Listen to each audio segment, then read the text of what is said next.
Okay. I made a previous video called Consciousness, Spirituality, Soul, No More.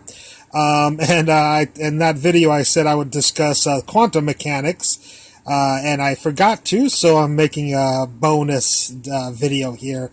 We're going to just discuss the magic of quantum mechanics. I did all these other ones on my previous video, so why don't you look for that to find those. I'm just going to be doing a number here, the magic of quantum mechanics. There's a big pull lately with quantum entanglement. It's just people who've never picked up a book on quantum mechanics, just think that they can sling the word quantum around and hey, quantum. Yes, the soul is magical. They have in the new Ant-Man movie, Paul Rudd says it's probably the only line that's amusing in the movie, but he says, you guys just put the word quantum in front of everything and, basically think you're interesting or it makes you think that you know what you're talking about. Anyways, that's what's unfortunately happening quite a bit.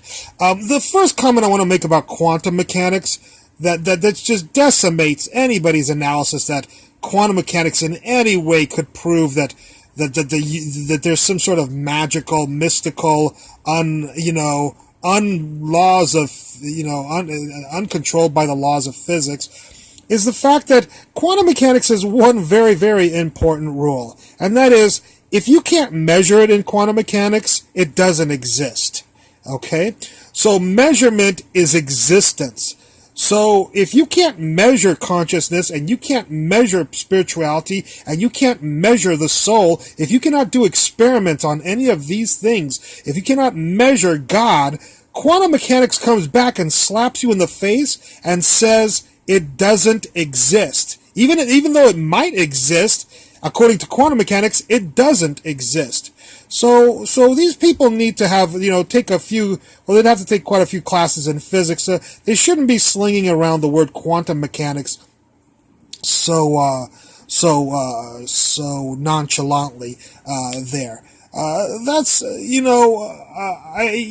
I don't know how much further I should go into the quantum mechanics entanglement and whatever, because I think it would just confuse people who most people who are going to watch this video are not going to be physicists and they're not going to understand. But don't use quantum mechanics to try to prove that God exists or a soul exists or that we have free will or whatever, because quantum mechanics it obeys the laws of physics, okay? So anything that doesn't obey the laws of physics, quantum mechanics excludes from existence. Absolutely, So be careful about people who you'll hear say, hey, quantum mechanics, just say quantum mechanics, and people will believe that there's magic and unicorns and leprechauns and the Easter Bunny and whatever, and those people really don't know. Now, not to say quantum mechanics isn't a strange theory. That's why it was created in the 20th century, is because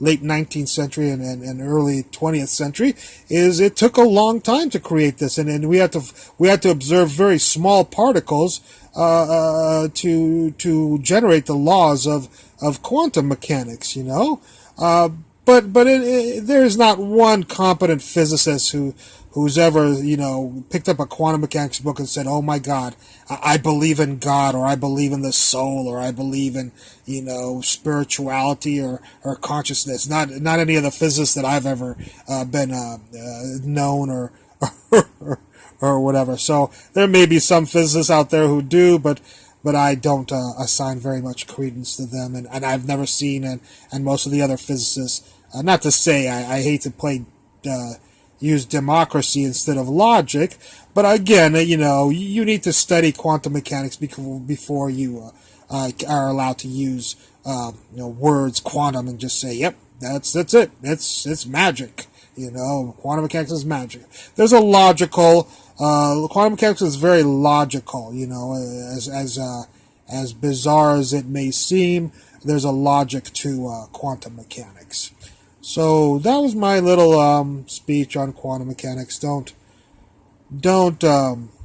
use the word quantum to try to justify any magical aspects, non-physical aspects about consciousness, spirituality, or the soul.